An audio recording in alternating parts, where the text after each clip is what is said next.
Bom, você que vai fazer o concurso para Betim, vou comentar com você um pouco sobre como cumprir os aspectos, né, que são envolvidos no julgamento da redação, tá? Se você estiver vendo meu vídeo, não souber quem eu sou, meu nome é Júnia Andrade, sou professora de discursivas e português para concurso.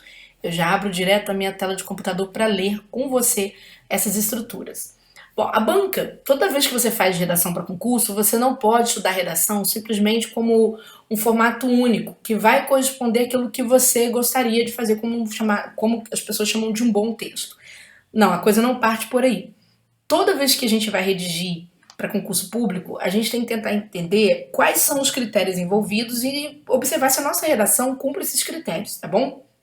Então, eu vou mostrar para você. Suponhamos, né, aqui no meu curso a gente tem um dos temas é esse daqui, reflexo da violência urbana no comportamento dos cidadãos. Então você tem este tema, que é um tema muito comum em redação para concurso, falar sobre violência urbana e o comportamento social. O seu primeiro compromisso é exatamente com o seu tema. Você tem que ser bem objetivo na abordagem. E essa objetividade tem que ser notada logo no seu primeiro parágrafo. Professor, eu coloco o título, é opcional na OCP, tá? É opcional. Geralmente alunos em concurso não colocam o título, mas você tem que trazer a ideia de violência urbana, os reflexos e o comportamento dos cidadãos. Isso tem que aparecer na sua redação, é o elemento preliminar, tá bom? Depois você precisa dar uma direção para isso que você quer falar. Você quer falar sobre esses reflexos, sobre as causas, ou seja, aspectos motivadores de determinados reflexos da violência urbana nas pessoas, ou seja, aquilo que causa determinados reflexos ruins. Você quer falar sobre os efeitos, então, tocando no cerne dos reflexos mesmo, né? Quais são os efeitos? É impactante a violência urbana sobre as pessoas e por quê? Ou você quer falar desses efeitos, desses reflexos, mas de forma a apresentar soluções. Você precisa ter essa definição na sua cabeça. Qual o caminho que você vai adotar? Por que você precisa ter isso definido? Acompanhe comigo. Isso aqui é a grade de correção da banca. Porque a banca vai observar a coerência. E um dos requisitos que ela vai analisar nessa coerência é o sentido de progressão. Né? Primeiro, você atendeu o tema? Sim, eu trouxe o tema para o texto. Aqui, violência urbana, reflexos negativos no comportamento dos cidadãos. Foi o primeiro dado que eu trouxe. Depois, eu tenho que recortar, eu tenho que delimitar. Eu quero falar sobre isso a partir de que caminho? Causas, efeitos ou soluções? Tá bom? Guardou essa dica? Então você tem que escolher um caminho. Porque esse caminho é que vai ditar coerência. O que é coerência? A sua capacidade de combinar eventos. Né? É muito estranho uma redação que o aluno misture muitas informações. O ideal é que ele combine eventos.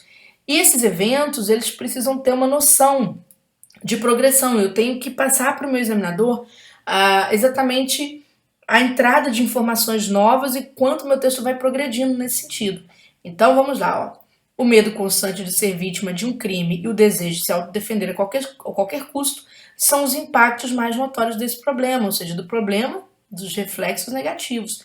Veja que quem escreveu essa redação trouxe para nós um painel com duas ideias, né? O medo constante de ser vítima é um dos reflexos e o desejo de autodefesa, certo? É um dos reflexos. Então, preste atenção que você tem aqui dois caminhos. A pessoa adotou esses reflexos em relação às suas consequências mesmo. O que isso impacta a vida das pessoas de um modo geral? Aumenta o medo, causa um medo constante de ela ser vítima de um crime, e ela tem vontade de se autodefender. Ótimo. Outra questão interessante, né? Como a banca prioriza a progressão, a coerência, gente, é movida por 6 características. Veja que a banca retirou 1, 2 e 3 para ela. Então a gente tem que entender essas características que a banca trouxe. Quando a banca fala em progressão com você, não é só você apresentar 2 ou 3 informações novas, mas é você ter a capacidade de entender o que vem primeiro, tá? O que vem primeiro, o medo ou a defesa? Olha, primeiro a sensação de medo, depois a sensação de defesa. Muito bom. O aluno aponta o medo como primeiro elemento e o desejo de autodefesa como segundo elemento. Tá certo? E assim, o que vai acontecer na redação?